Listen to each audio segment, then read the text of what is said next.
Hi, welcome to Myers ASMR.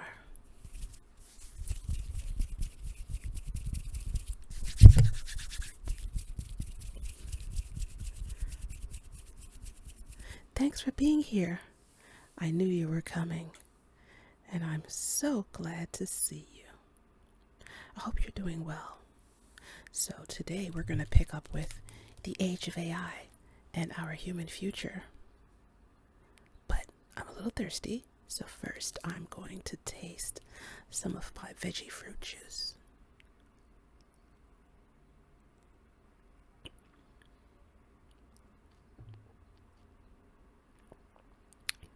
It gets its color from the beet. It has a whole apple, a whole tangerine, one celery stalk, a big piece of ginger, a little turmeric, and what else? Gotta be something else. Well, I think that's about it. I'm gonna take my vitamins. This is my spirulina.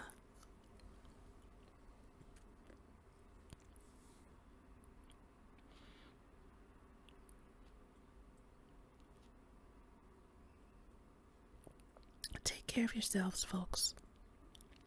Take care of yourselves. Don't run your body down. Oh, this one is neem.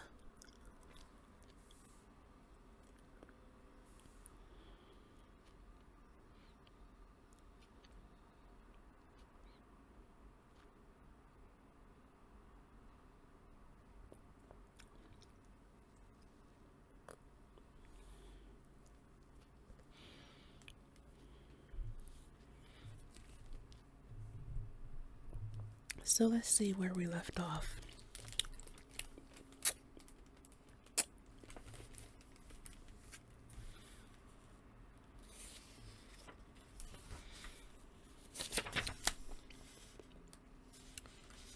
Alright, this section is called AI and International Order. This situation challenges the premise of a rules-based world order. Additionally, it gives rise to an imperative to develop a concept of arms control for AI. In the age of AI, deterrence will not operate from historical precepts. It will not be able to. At the beginning of the nuclear age, the verities developed in discussions between leading professors who had government experience at Harvard, MIT, and Caltech led to a conceptual framework for nuclear arms control that in turn contributed to a regime and in the United States and other countries' agencies to implement it. While the academics' thinking was important, it was conducted separately from the Pentagon's thinking about conventional war.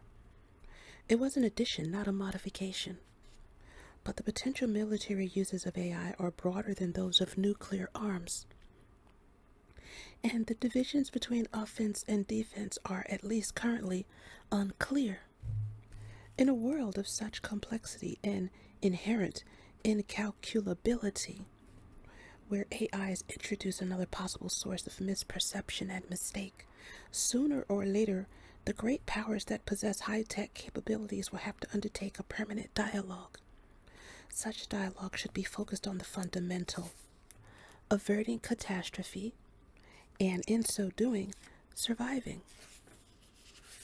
AI and other emerging technologies such as quantum computing seem to be moving humans closer to knowing reality beyond the confines of our own perception. Ultimately, however, we may find that even these technologies have limits. Our problem is that we have not yet grasped their philosophical implications. We are being advanced by them, but automatically rather than consciously. The last time human consciousness was changed significantly, the Enlightenment, the transformation occurred because new technology engendered new philosophical insights, which in turn were spread by the technology in the form of the printing press. In our period, new technology has been developed but remains in need of a guiding philosophy. AI is a grand undertaking with profound potential benefits. Humans are developing it. But will we employ it to make our lives better or to make our lives worse?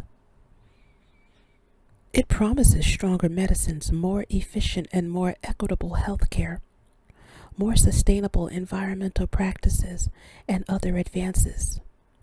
Simultaneously, however, it has the capability to distort or at the very least compound the complexity of the consumption of information and the identification of truth, leading some people to let their capacities for independent reason and judgment atrophy. Other countries have made AI a national project. The United States has not yet. As a nation, systematically explored its scope, studied its implications, or begun the process of reconciling with it. The United States must make all these projects national priorities. This process will require people with deep experience in various domains to work together. A process that would greatly benefit from and perhaps require the leadership of a small group of respected figures from the highest levels of government, business, and academia. Such a group or commission should have at least two functions. One, nationally, it should ensure that the country remains intellectually and strategically competitive in AI. Two, both nationally and globally, it should study and raise awareness of the cultural implications AI produces. In addition, the group should be prepared to engage with existing national and subnational groups. We write in the midst of a great endeavor that encompasses all human civilizations, indeed the entire human species. Its initiators did not necessarily conceive of it as such. Their motivation was to solve problems, not to ponder or reshape the human condition. Technology, strategy, and philosophy need to be brought into some alignment, lest one outstrip the others. What about traditional society should we guard? And what about traditional society should we risk in order to achieve a superior one? How can AI's emergent qualities be integrated into traditional concepts of societal norms and international equilibrium? What other questions should we seek to answer when, for the situation in which we find ourselves, we have no experience or intuition? Finally, one meta question looms. Can the need for philosophy be met by humans assisted by AIs, which interpret and thus understand the world differently? Is our destiny one in which humans do not completely understand machines, but make peace with them, and in so doing change the world? Immanuel Kant opened the preface to his critique of pure reason with an observation. Human reason has the peculiar fate in one species of its cognitions that it is burdened with questions which it cannot dismiss, since they are given to it as problems by the nature of reason itself, but which it also cannot answer, since they transcend every capacity of human reason.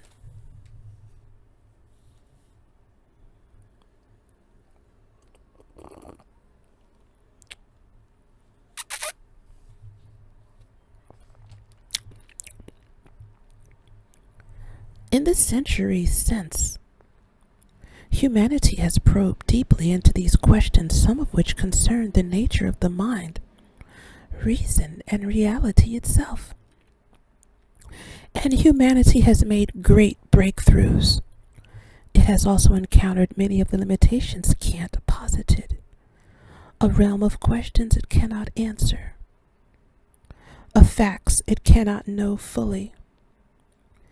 The advent of AI, with its capacity to learn and process information in ways that human reason alone cannot, may yield progress on questions that have proven beyond our capacity to answer. but success will produce new questions, some of which we have attempted to articulate in this book. Human intelligence and artificial intelligence are meeting, being applied to pursuits on national, continental, and even global scales.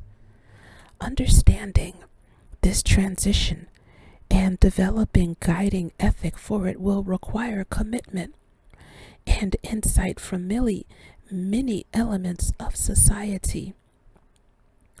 Scientists and strategists, statesmen and philosophers, clerics and CEOs. This commitment must be made within nations and among them. Now is the time to define both our partnership with artificial intelligence and the reality that will result. Do the right thing, people. Always, always have the highest good as your guiding principle. And let that always be the basis for everything you do. If it does not benefit the whole, if it doesn't serve the greatest and highest good, then should you be doing it? Most probably not. Well, thanks for listening. Like and subscribe. Catch me in the next video. And may you find lasting happiness.